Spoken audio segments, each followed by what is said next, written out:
Today, we're talking about how organizations increasingly rely on complex technical systems, platforms, tools, integrations, but still approach them with pretty vague goals, rushed planning, and decision making that isn't really grounded in business reality. We're lucky to have Deborah Kaminetzky. Is that the pronunciation of your last name, You Deborah? pronounced it perfectly Okay. on the first try. Okay, perfect. Deborah is a career project manager and gets brought in when technical projects are high risk, complex, or already going off the rails.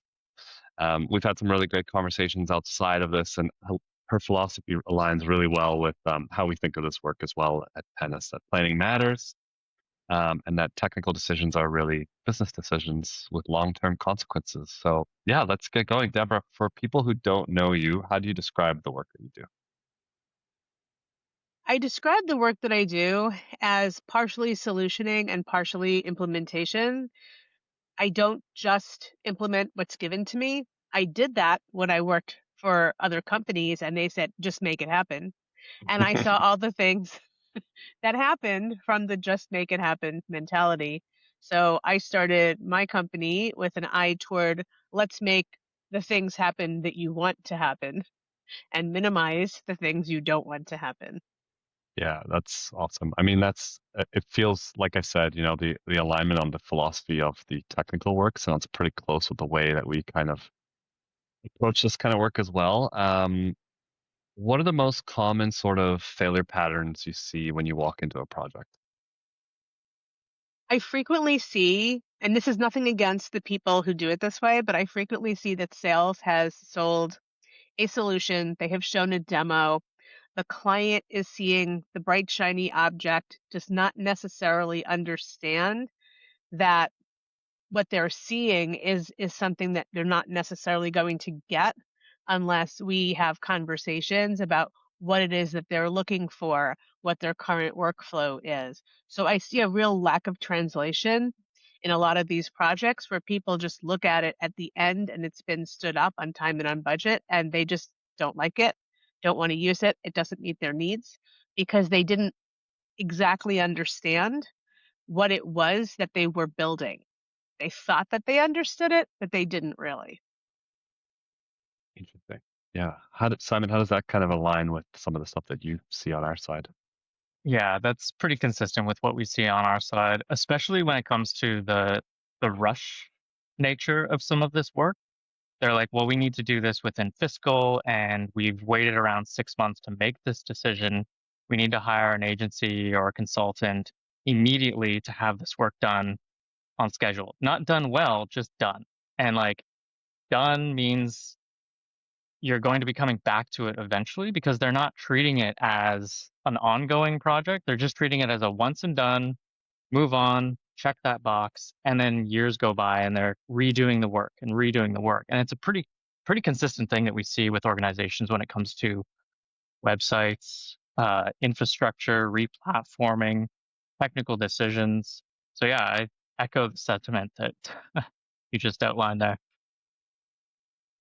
And that's not to say that you're not going to update because often things change and you will update, but you don't want to have to redo work. Huge Yes. difference.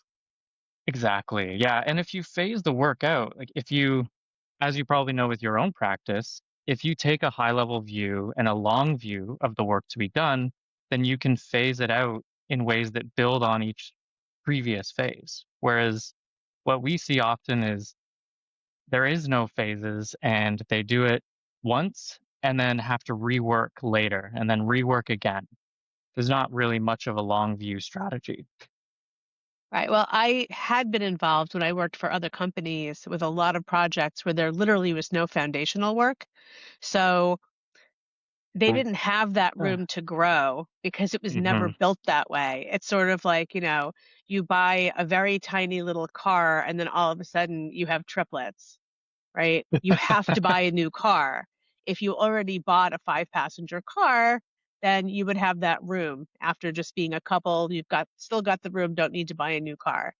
Um, and I just see that a lot where they're very short-sighted and they're building something quick for now and that's where you get the duct tape situation.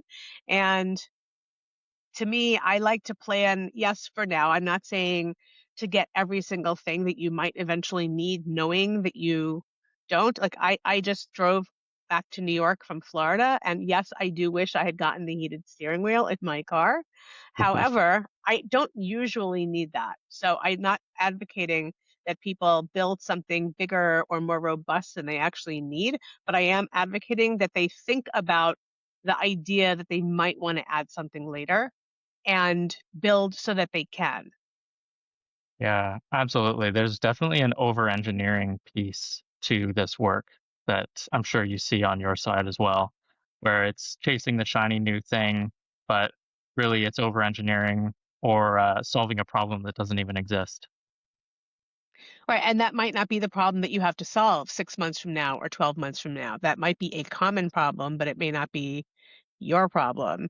And you always wanna make sure that you're solving for the problems you actually have and that you can anticipate having rather than a typical problem. If your company is not typical, they may never have that problem. Right. I do, just to interject, I know we've got a little bit of a structure here, but you made me think of something like with what you're seeing right now with the whole like fever dream of AI, do you find that organizations are really rushing into things and decisions? The problem I'm seeing with AI, and I have a couple of AI certificates and I work with AI on a regular basis. It can get it's very, very efficient in the sense that it can get you somewhere very, very quickly. But that to me means you really have to be careful where you are going because it can very quickly get you where you don't want to be. And you need to understand that. Like if you look at it's an airplane and it moves 1%, it's in a completely different country, right? So if you look at AI, you don't want fast and bad. You only want to figure out where you want to go first and then help it give you the efficiency in the direction that you want. And I'm not going to get into all the other issues with AI. I'm sure everyone who's listening knows about, the other issues, hallucination, this, that, all of those things. But yeah, I see that it can really be a great thing, but you do need that strategy before you start using AI to speed things up. Yeah, Right. It's such great a point. great articulation. Um, Hmm. yeah, like know the destination because right now we've seen a mix of that, at least people on social media saying, they're mostly just working towards an unknown and just letting it kind of happen.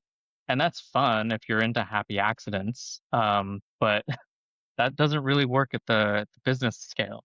So that's probably the most astute like perspective I've heard so far on the implementation of AI. Well, I think was it the Cheshire Cat who said if you don't doesn't matter where you're going, any road will take you there. So right, like if you don't I like care, that one. sure, right? But and there are Yeah, people who like to travel that way. Like they just pick something out of a hat and say, sure, I'll go anywhere. But when you're doing a technology project, you kind of you should have an idea of what it is you're trying to accomplish. right. Yeah, it's not I'll know it when I see it kind of thing. Right. Yeah. If you have an Me- unlimited budget, sure. I mean, there's a lot of fun things that you can go down that rabbit hole and literally just, experiment with. But most people have a budget and they also have needs and some sort of even if they don't think they have a strategy, they have a strategy. They may not have articulated it. They may not have said, this is what I'm thinking, but everybody has an idea, which is why we have so many projects that get stood up and then people aren't using them because they did have an idea. Either they didn't say it correctly or they didn't know what they needed to say in order to get that across. And I help a lot of times make sure that the technical people and the business people are totally understanding. There's a legal concept. I used to practice law called meeting of the minds. If you don't have a meeting of the minds, you don't have an agreement. So if one person thinks you're building something and the other person thinks you're building something completely different, you have not agreed to build the same thing. So it is no wonder that you're not building what they thought they wanted. And they look to you for advice also, right? mm, So they're not telling you, I need XYZ. They're saying, do I need XYZ? And you have to be prepared to really get into that with them. I do a lot of workshops and a lot of speaking to people and companies, and not just the CEO. Like we talk to, people who work in the warehouse that are picking things off a shelf because they have a lot of knowledge about that and what it is that they do, much more so than anyone else. Yeah, that's brilliant. Do you you've been on the client side and now you're on into your own business. Do you find that organizations are coming to you in your own practice with some of that foundation work done? And if not, do you feel like you kind of need to walk them back a step to say like, yeah, this is a really interesting project. Like I kind of see your vision, but let's take a step back and do some of that foundation work.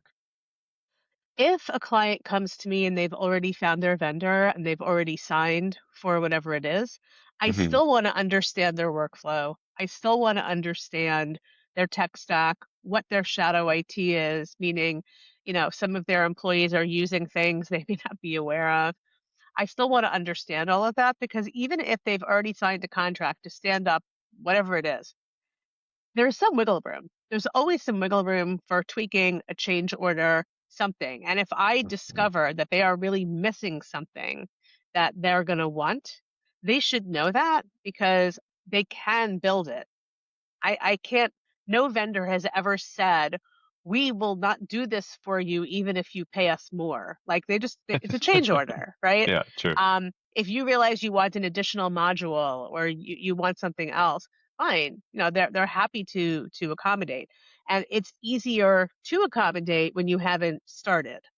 If you've already built it, like I said, that foundational issue, I had a client when I was working for another company that had a foundational issue. They were trying to add something literally on top of a hole. And we had to go in there and fill the hole. And it was a $120,000 project with an $80,000 change order. They were not thrilled that they had to spend all that extra money, but they did understand that they were going to eventually get what they wanted. And then we even left them a little bit of room for further change. So, they wound up being really happy and asked to work with our team again.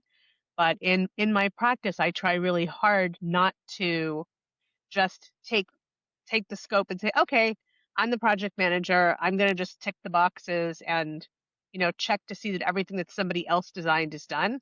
I'm looking at it with a second pair of eyes because each person comes at it with a different point of view, whoever it is that sold it, whoever it is that scoped it.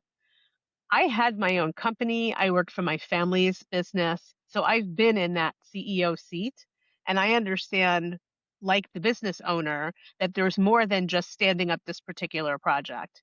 So I want to understand all of that, even though it's quote unquote not my lane.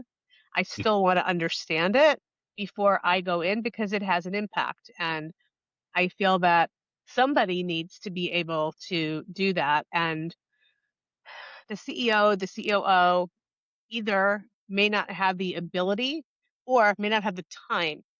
And that's what really happens is even if they would understand, they can't drop every other responsibility they have to be in charge of the project. And they like knowing that somebody who thinks like them also knows the technical and can sit there and let them know if there's a decision that needs to be made.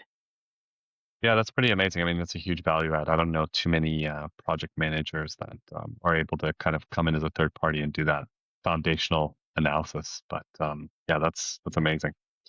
Thank you. We spoke a little bit about technology or technical decisions aren't really technology decisions; they're business decisions. How often do you see teams pick tools, platforms, or just make decisions before defining business outcomes? All the time.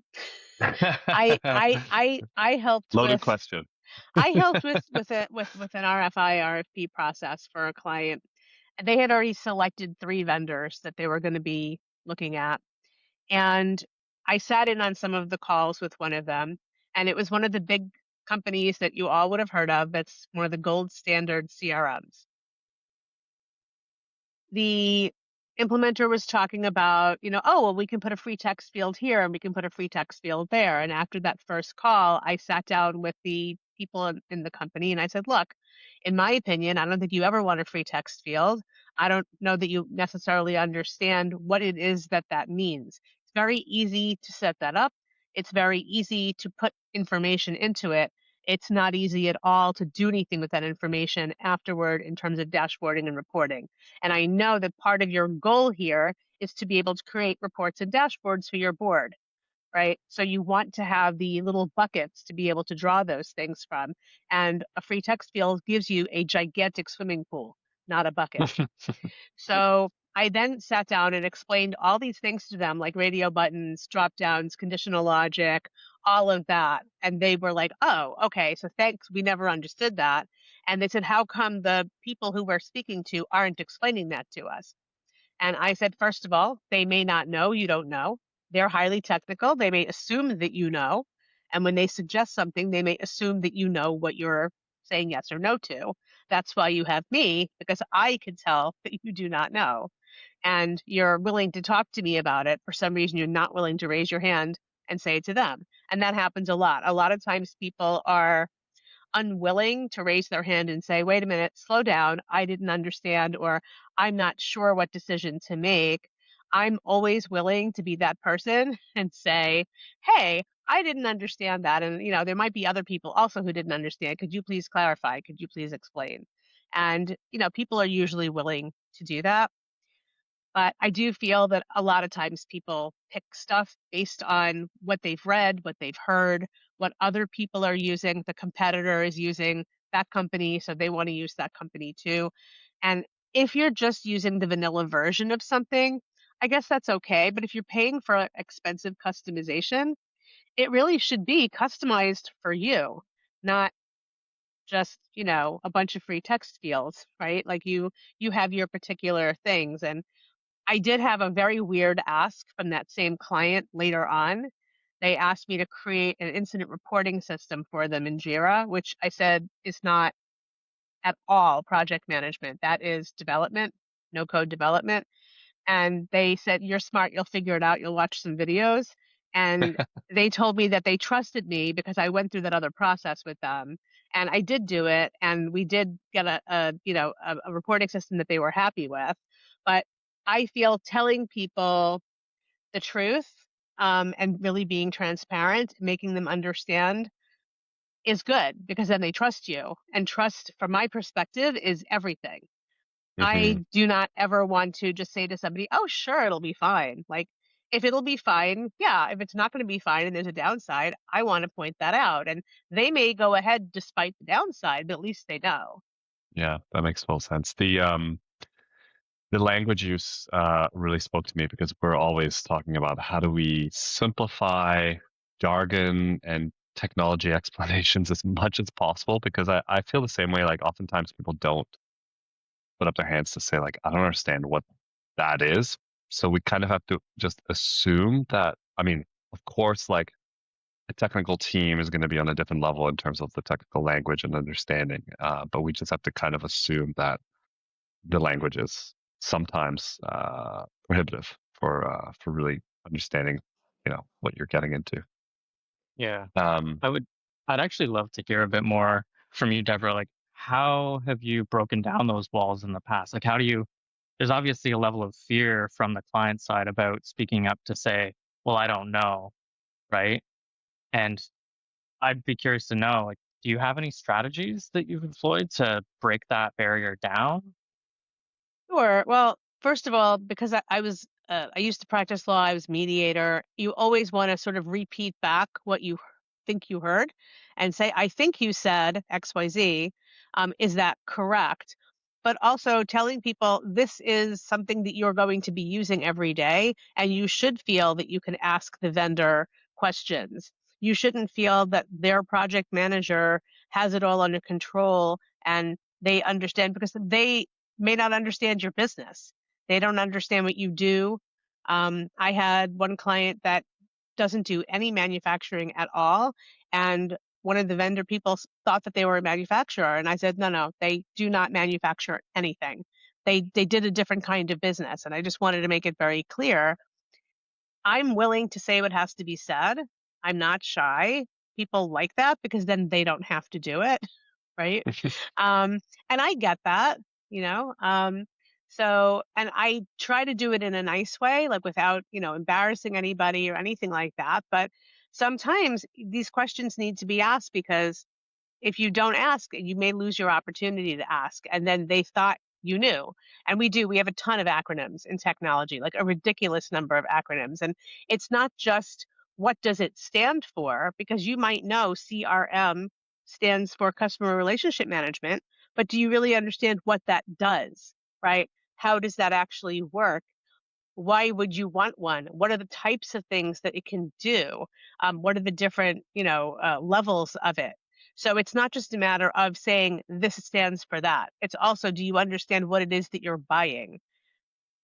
And sometimes people do, and sometimes they don't. Sometimes they need something extremely robust, and sometimes they really just need a very light management. So Hmm. it really depends. And you don't want to buy something that's going to have an expensive monthly recurring revenue for a whole bunch of things that you are literally never going to use. Good point. Great point. Um, so in terms of project failure, like what does that actually look like? What does that look like on a project where there hasn't been a foundation, decisions are made um, without that sort of due diligence? What does that actually look like, other From than my money wasted? from my perspective, project failure is when the project is not used. Period. In other So, words, if people are either going back to what they were using before or if they've decided to do workarounds. And often not everyone in the company will even realize there is a workaround. And that is to me is dangerous because if somebody is doing things differently or using a different software, some of that data may be getting lost. So even when you are doing your reporting, you're not getting everything. So to me, that's a failure. If it's something that's going to cost way more, that can be a failure. Uh, it depends on the particular situation. I know that a lot of times people feel it's a success if it's used. And from my perspective, if it's a little bit late and it costs a little bit more, but it's used and it does exactly what it was that you wanted it to, like let's say you were looking to increase revenue or give your customers a better experience, then if you accomplish those goals, that is a success. The fact that it cost you a little bit more, eventually you will have that break even point if it's doing such good things, and then it won't matter that you spent a little more than you originally thought. yeah, that's a good point. You talked a little bit about it, like I guess it's adoption, it's technology adoption adjacent a bit, but do you feel like technology adoption internally for tools is um, strongly connected to the success of of an actual technology project and whether what was built was done with the right foundation? Or do you think there's a little bit of nuance there too in terms of like human nature and habit and technology adoption? I feel technology adoption has to do with a number of things. One of them being that it's actually serving the purpose. And for that, you need to understand the workflow and the strategy and the goals of the company. Then I also feel it has to do with training because a Hmm. lot of times people are not adopting it because they're not getting trained. And when I say training, there are companies that have a very vanilla training from a year or two ago of their basic, and it doesn't look anything like what has been stood up in a company. And some people cannot relate to it. They're not going to look at the video and say, oh, I completely understand now how to use our version of that same software. So what I've also done, which is also typically not project management, on a few of my clients, I have created training materials based on a past state, future state. Like this is how you were doing it in Sage, and this is how you're doing it in your version of Dynamics. And I'll take little screenshots and make little videos and training materials for them so that they don't have to go through a 2-hour demo and hunt for the one thing that they forgot. But I also stress that they need to use it and ask for the help. Like I'll provide help for a few months afterwards because the best way to learn something is to learn it, use it, practice it, and then learn the next thing, not to have a 3-hour training session and then goodbye. And then 3 months later, no one remembers what they Yeah, even learned. Yeah, I totally agree with that. I think training is so key and like regular touch points with training. That's great. When projects go well, um, what's different from day one that you notice? From day one, I think people need to be open to the idea that you need to spend a little bit of time with some of the staff. If someone says, "Oh, you don't need to speak to the people in the warehouse," I don't think that's necessarily going to go well. I think they need to recognize that even though they think they know exactly what goes on in that warehouse, I don't think they know exactly what goes on in that warehouse.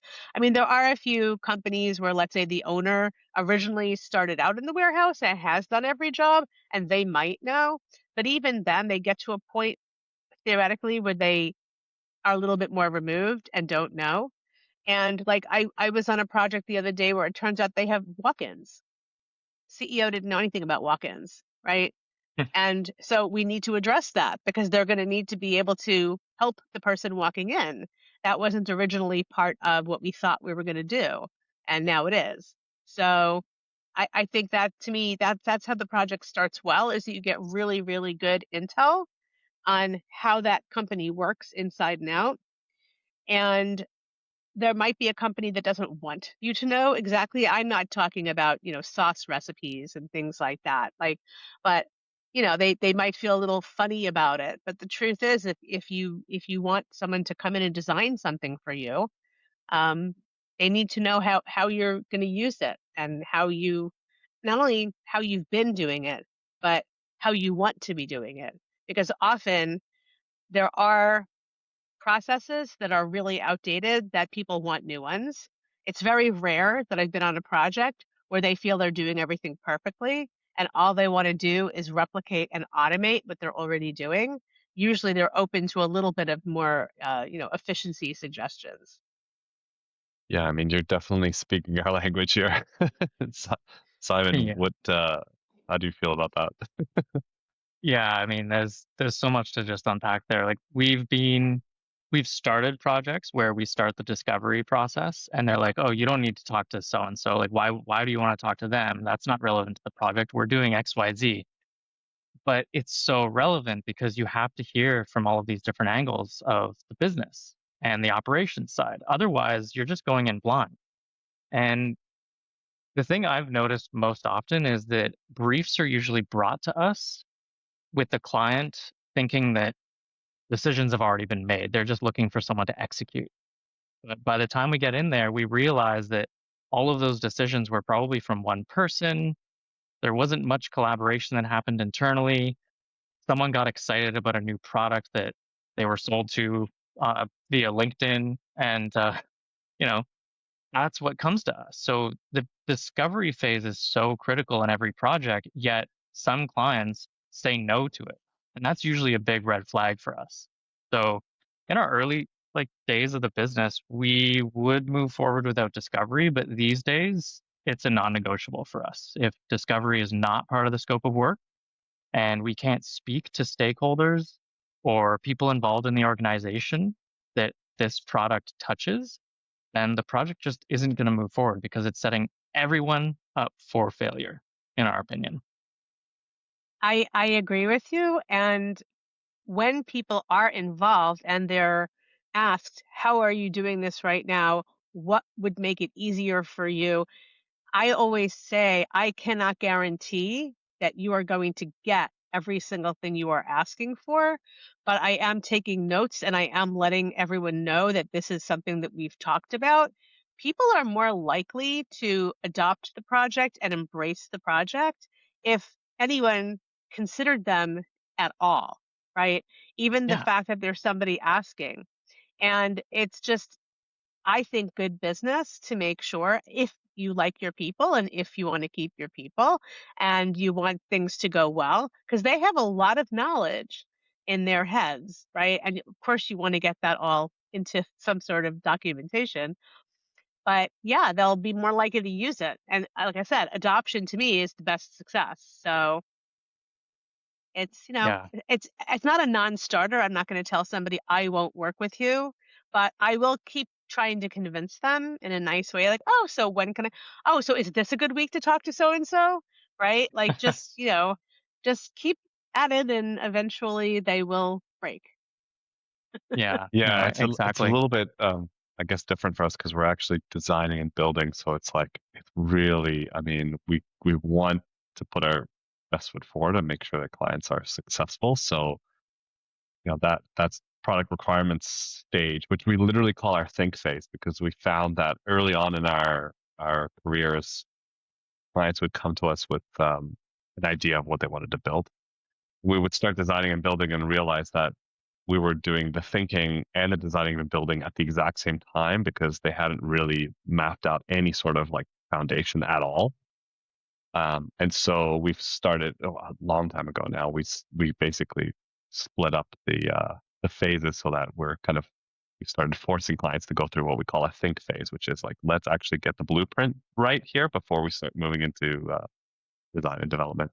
Well, I think Yeah. with in one of our other talks, I mentioned that Henry Ford quote where he said that if he asked people what they wanted, they would have said faster horses, and they never even imagined they could have a Model T. So I do feel that even if someone comes to you and says, "I know exactly what I want," I do think it makes sense to say, "Oh, okay, great. That's wonderful. Let's just talk about some of these other possibilities, and you don't have to do them, but I just want you to be aware of everything that's available to you." Hmm. And when you Mm. say it like that, because people don't always understand, when they hear it as it's available to you, it's like, oh, I might be passing up something I want, right? I might be missing a benefit. Let me hear this person out because even though I think I know exactly what I want, they may be able to offer me even more. So You have some great Yeah. client management and client strategy tips here. This is like we could go into a whole separate conversation about that.